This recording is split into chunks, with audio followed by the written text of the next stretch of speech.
You got a friend in me. You got a friend in me. What's up, guys? Toy Story 5, man, that's coming out tomorrow as I'm recording this. I love Toy Story. I love the first three movies. The fourth one did not need to happen, but it's all right. So needless to say, I feel like they should have ended it at 3. You know, this is a kids movie, obviously, and you know, Disney's gonna make money, the greedy ass corporation. So I'm going in ready to hate. I'm gonna have a negative notion right before going into this movie. So. Jesus. But yeah, seriously, it pisses me off that this movie exists. Even when I was younger, when Toy Story 4 came out, I was like, why did this need to happen? I think that was 2019, if I remember right. I was 12 years old. I always thought to myself, why did this need to happen? This is so dumb. Like, Toy Story 3 is like the perfect ending for the series. And then, you know, it's like they went on with 4, and it's like, okay, they're gonna end it here, right? No, like they're continuing with this. It's like it doesn't need to happen, all right? Like, can't you actually come up with like an actually good idea for once? Instead of like churning out another sequel. Inside Out 2 was good for what it is, but like it was carried by the fact that it was a sequel to an already pretty good movie. This just they can't come up with anything cool. I think Luca was pretty good for what it was. Soul was great.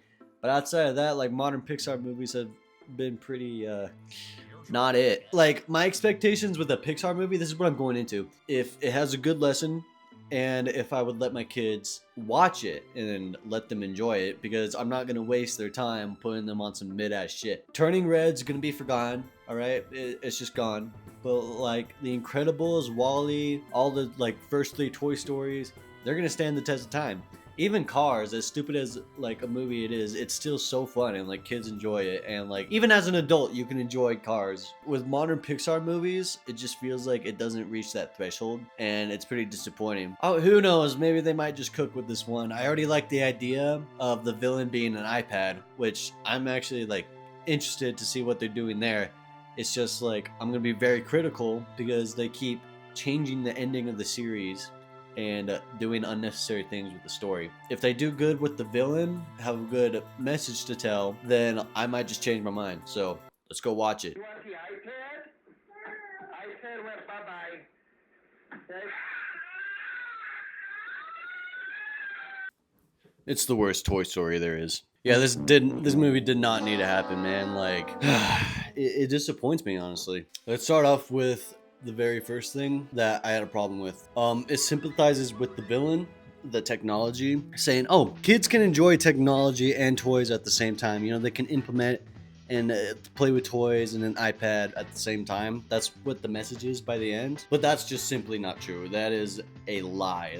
It's a bad lesson. You're telling the parents and you're telling the kids it's okay to let your children have an iPad, just as long as like they have toys with it. But that's just not the fact. Kids are gonna choose the dopamine box. The iPad is literally designed to be addictive. Steve Jobs is infamous for not letting his kids have an iPad, and all these kids across America have iPads. They're addicted to their screens. No matter how much like toys you buy them, they're gonna choose the screen. Now, I played on the Nintendo Wii. That's different. It's a game console, and you can like tell your kids to hop off after a certain amount of time and go play outside.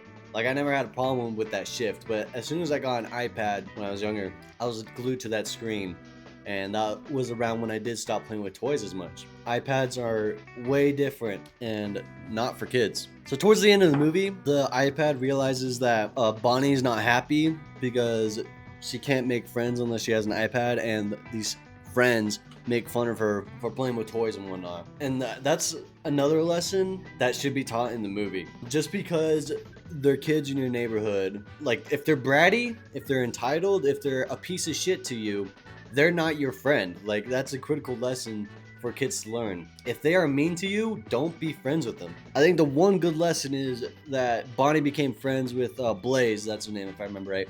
The other girl in the story who is also in Bonnie's predicament, where they're disconnected from devices and love to play with toys and love to play outside. And I like that they get together and start playing. The problem was that they kept playing with the iPad as well. And throughout the story, I was just like getting pissed off at the parents. Like, if I were like one of the parents in the story and I see my daughter getting depressed and like obsessive with the iPad and whatnot, I'm gonna be like, yoink, yoink, throwing it in the trash. It's like telling these parents who are watching the movie, hey, you should be like these parents, you know, they'll figure it out.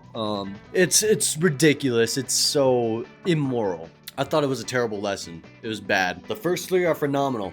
The fourth one was forgettable, and this one was just abysmal. So yeah, there's no good lesson, and I'm not letting my kids watch it. Just, it fails at the criteria. So it's a bad kids movie. Now, as a movie in general, I think I did like part of Jessie's arc about wanting to make sure that her girl is happy, but yet again is like ruined by this technology thing. I don't got a problem with like these like other three characters where it's like a GPS thing and a camera and like this like toilet trainer thing, because it's not an iPad. It's like a technology related toy. I think giving kids like a camera is actually a great thing. So I don't got a problem with those characters. It's just like specifically the iPad or like a computer. Hey, I'm editing, and I just want to say my problem is unadulterated access to the internet, pretty much is what I'm criticizing, and that's the point I'm trying to make here. Because those are not the same thing, and they try and bundle it together as the same thing. There's Buzz Lightyears, like a whole like crowd of them, like a whole giant battalion of like electronic Buzz Lightyears that try and fuse the toy and the technology together, and they try and say, oh, it's kind of the same thing when you think about it.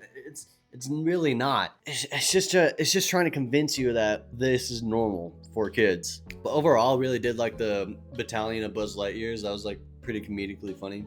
Another problem I have is like Woody and Buzz are kind of like sidestepped in their own story, and they're kind of like pathetic, honestly. Like it's the deconstruction of like the male hero pretty much, and Jessie takes place in the masculine role. It's a kids movie, and you know they're implementing these opposite roles. That's another thing. I'm just not gonna let my kids watch that. I remember Toy Story 3 was when Buzz saved Jessie and they were running together, and now it's Buzz is like too cowardly to even speak to Jessie properly. So he deconstructed as a character in between movies, and for some reason they have this like romantic subplot. It kind of plays into how the children play with the toys. It's alright, but it was just very lacking. The whole romantic subplot with Buzz and Jessie is, nah, it's forgettable. I don't really got anything good to say about this movie, honestly. It just did not need to happen. It's a bad lesson. I don't want my kids to watch it. Simple as that. And it's just a cash grab to make more money. Yeah, it's just not good. I'm gonna have to give it a 3 out of 10. So if I were to rank the Toy Story movies now, at the bottom we have 5. And then obviously 4, probably 1. I falter between 3 and 2 being the best one, but I'll probably choose 2 to be the best one, even though 3 is absolutely phenomenal. Yeah, that's my review of Toy Story 5. Let me know what you think in the comments down below. If you're a parent and considering taking your children to watch this movie, probably just save your money, buy them an actual toy. All right, peace. Like and subscribe. No.